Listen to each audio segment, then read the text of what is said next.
Okay, now I want to give you a tour of my math lab. Okay, so whenever you get ready to log in for the first time in my math lab, you can read through the signing up for my math lab instructions. All right. Whenever you get signed up, it's going to ask you for an access code, and you'll have to make a Pearson account. Okay. If you have ever worked in my math lab before, you can sign into your old account. But if you've not ever done anything in my math lab, just create a new account. It is going to ask for an email. It doesn't necessarily have to be your school email, just some email. That's fine with me. And then it should let you go ahead and get into the class. Okay. So whenever you are working in Moodle and you're ready to do your homework, you can click on this green P box, my math lab, and it'll tell you what section of homework you need to work. All right. So then it has one more page in Moodle here where you can open My Lab and Mastering. And then you will finally be in my math lab. Okay. So my math lab's going to look a bit different than yours. These little people over here with the line drawn through them, that's teacher only stuff. So you won't be seeing the grade book or the assignment manager or stuff like that. Okay. Let's take you to the assignments. Yeah, there's nothing listed there yet because the semester's not actually started. So I'm going to take you to my view of the assignments, and I've got all the assignments already in here. But I've got them to where they don't start on certain dates, and then they're due on those Sunday nights, 8 o'clock that we talked about. Let me check that real quick. I was thinking it was Sunday. Yes, Sunday nights. So you can see, we've got all those. We've got a study guide. Your test, it's not actually assigned for you. Your test is actually going to be done in Moodle. Okay.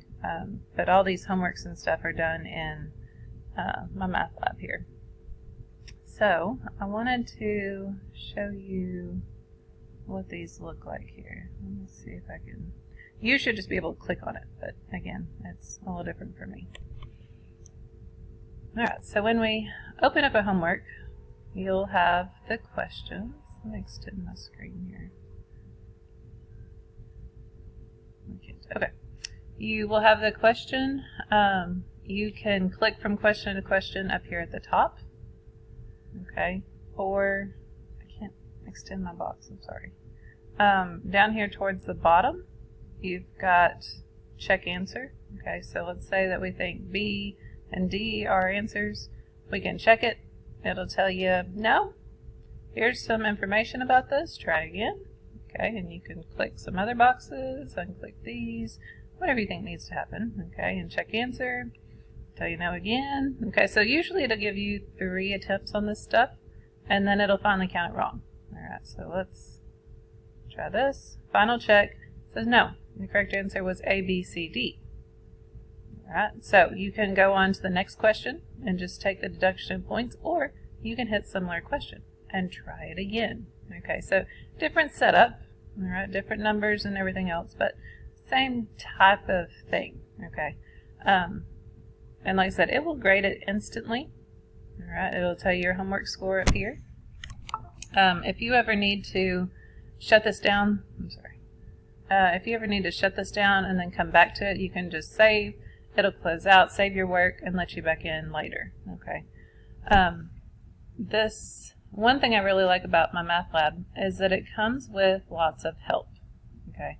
There's Help Me Solve This, which is going to show you something similar to your question, okay?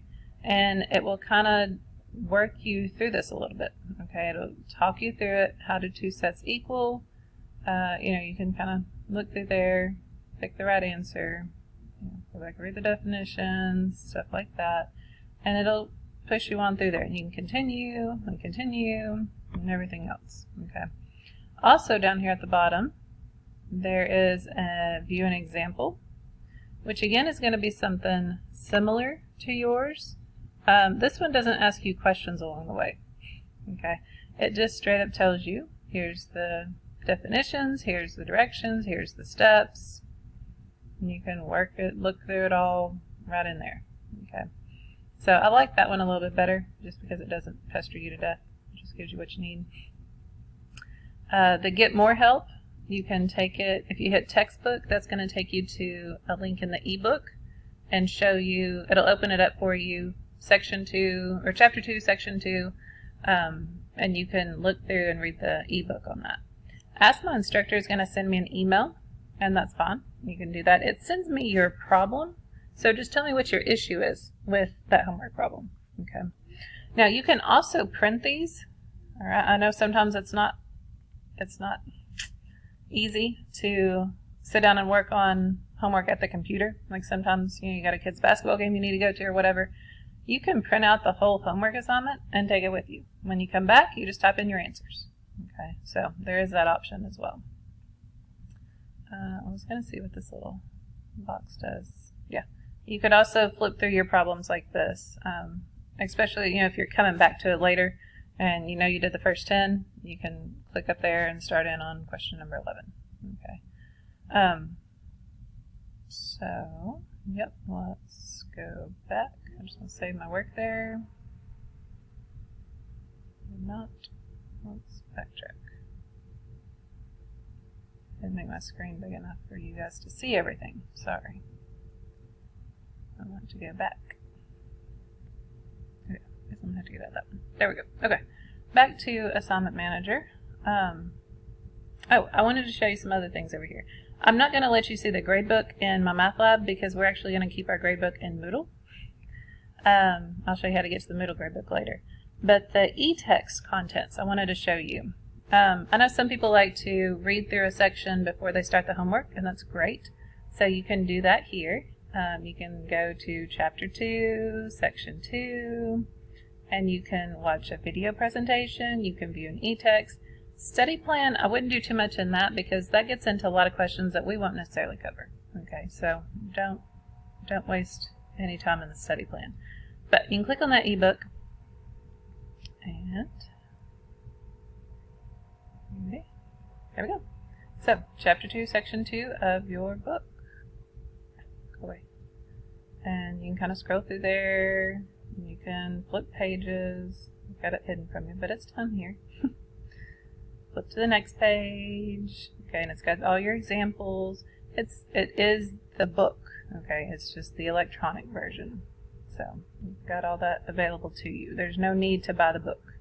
Once you buy the access code in my math lab, you've got the link to the book. Okay, that's all in there. Yep, still in Section 2 too. And I think you could probably even double page this somehow. I'm not really seeing it. Book study,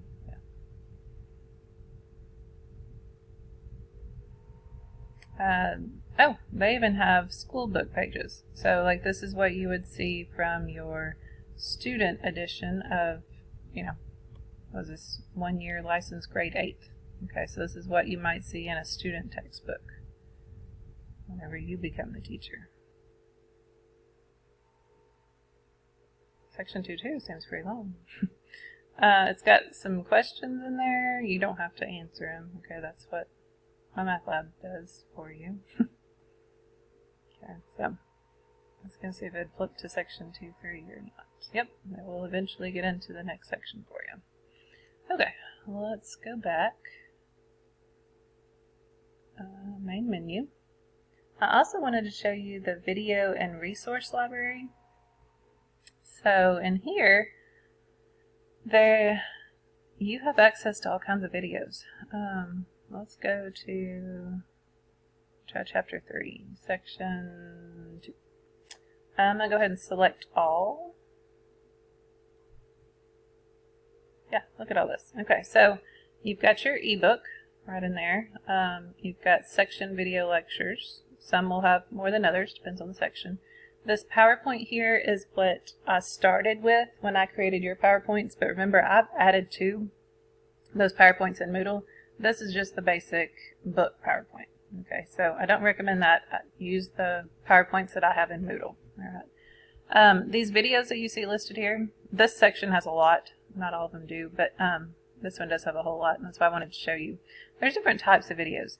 IMAP videos are ones where you have a teacher and a student, and Brooke is discussing an algorithm for multiplying whole numbers that she invented herself. All right, so it kind of gives you a description of them. I do have some of these videos linked into the PowerPoints in Moodle. Okay, so you might see some overlap there, but I tried to catch the most important ones and put those in. Common Core videos. This is, the Common Core teaching standards. They discuss, different algorithms and models based on Common Core methods. Example videos are more book-oriented examples of stuff from the book. Okay, but you have access to all this stuff. All right, and I just wanted to show you how to get to it. All right, so yes, back to the main menu. I think that will cover it all for you. Like I said, when you open up my math lab, it's going to open up to your assignments. Okay. It should. Right now, there's nothing listed because the class hasn't started yet, but it should be in there for you.